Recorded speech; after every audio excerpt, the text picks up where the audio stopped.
মালদহের গাজলে হয় রথের কার্নিভাল। জগন্নাথের বিদায় বেলায় অন্ন আহারে দেওয়া হয় কচু শাক। 11টি রথের কার্নিভাল। সোজা রথের সারি সারি রথ গুন্ডিচি মন্দিরে আসে। এমন রথ হয় মালদার গাজল ব্লকের প্রয়াত দুলাল রায়ের বাড়িতে। এরপর 9 দিন ধরে 2 বেলা মহাভোজ ও জগন্নাথ দেবের পুজো পাঠ। জগন্নাথ দেবের বিদায় বেলায় কচু শাক সহকারে মধ্যাহ্ন ভোজন হয়। আর এই রথের অনুষ্ঠানে যোগ দেন গাজলের হাজার হাজার মানুষ। উল্লেখ্য, প্রয়াত দুলাল রায় 25 বছর আগে পুরীর রথযাত্রা অনুষ্ঠানে যোগ দেন। সেখানকার রথযাত্রা অনুষ্ঠান দেখেছেন। সেই মতো তিনি মালদার গাজলে বাসভবনে গুন্ডিচি মন্দির তৈরি করেন।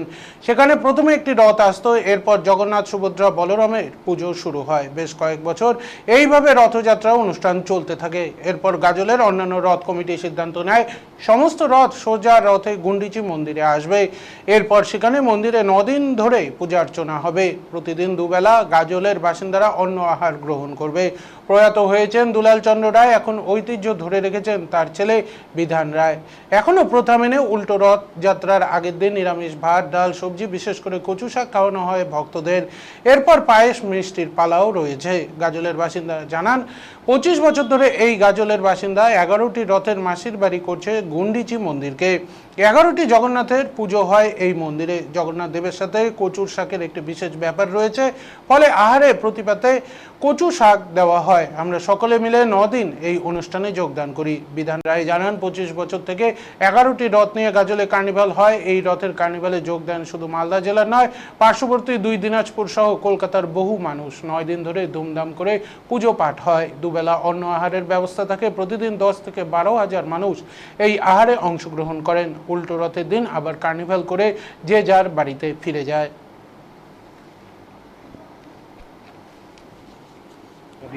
এটা আমার বাবা স্বর্গীয় শ্রী দুলাল চন্দ্র রায়, উনি যখন একবার পুরীতে গিয়েছিলেন, পুরী থেকে উনি দেখে এসেছেন যে আমাদের পুরীর জগন্নাথ, বলরাম, সুভদ্রা 8 দিনের জন্য মাসির বাড়ি যায়। তো উনি এসে এই পরিকল্পনাটা ওনার মাথায় এলো যে এখানেও আগে একটা জগন্নাথ রথ হচ্ছিল শঙ্করপুরে। ওনাদের যে বলে যে আমি এই জগন্নাথটা তো আমার বাড়িতে রাখবো না, সে থেকে এটা আমাদের প্রায় 25 বছর ধরে এটা আমাদের চালু। এবং এবার একটা জগন্নাথ থেকে এবার আমাদের এখানে 11টা রথ এসছে।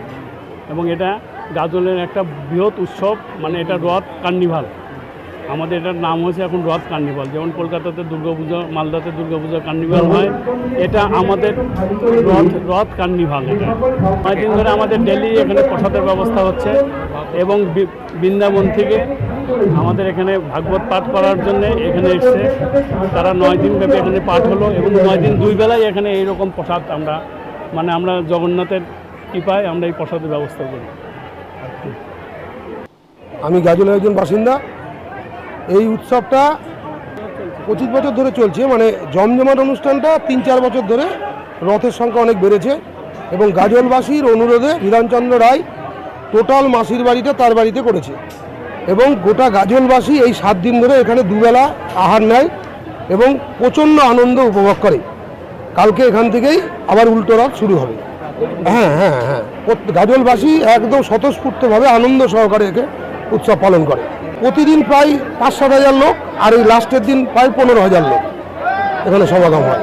এখানে প্রথম হচ্ছে ধর্মীয় অনুষ্ঠান চলে, ভাগবত পাঠ থেকে শুরু করে জগন্নাথের সমস্ত জীবন কাহিনী বিশ্লেষণ করার জন্য বিভিন্ন দল এখানে এসেছিল। প্রতিদিন অনুষ্ঠান হয়েছে, 2 বেলা খাওয়ার দাওয়ার হয়। এখানে ডাল, নিরামিষ খাওয়ার, ডাল, তরকারি, ভাজা, ভাত, পোলাও হয়েছে। আর জগন্নাথ দেবের প্রতিদিন 2 বেলা ভোগ হয়। কচুর শাকের একটা মাহাত্ম্য তো জগন্নাথের সঙ্গে যুক্ত আছে। কচুর শাক প্রত্যেক দিন হয়, ছোলার ডাল, পায়েস, মিষ্টি, অন্ন সবই হয়।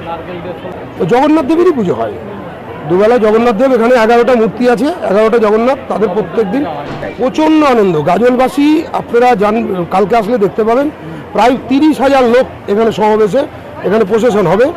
গোটা গাজলের লোক গোটা রাস্তায় মোতায়েন থাকে, বাড়িতে লোকজন থাকে। পার্শ্ববর্তী মালদা জেলা এবং দক্ষিণ দিনাজপুর, উত্তর দিনাজপুর থেকে বহু লোক এখানে আসে।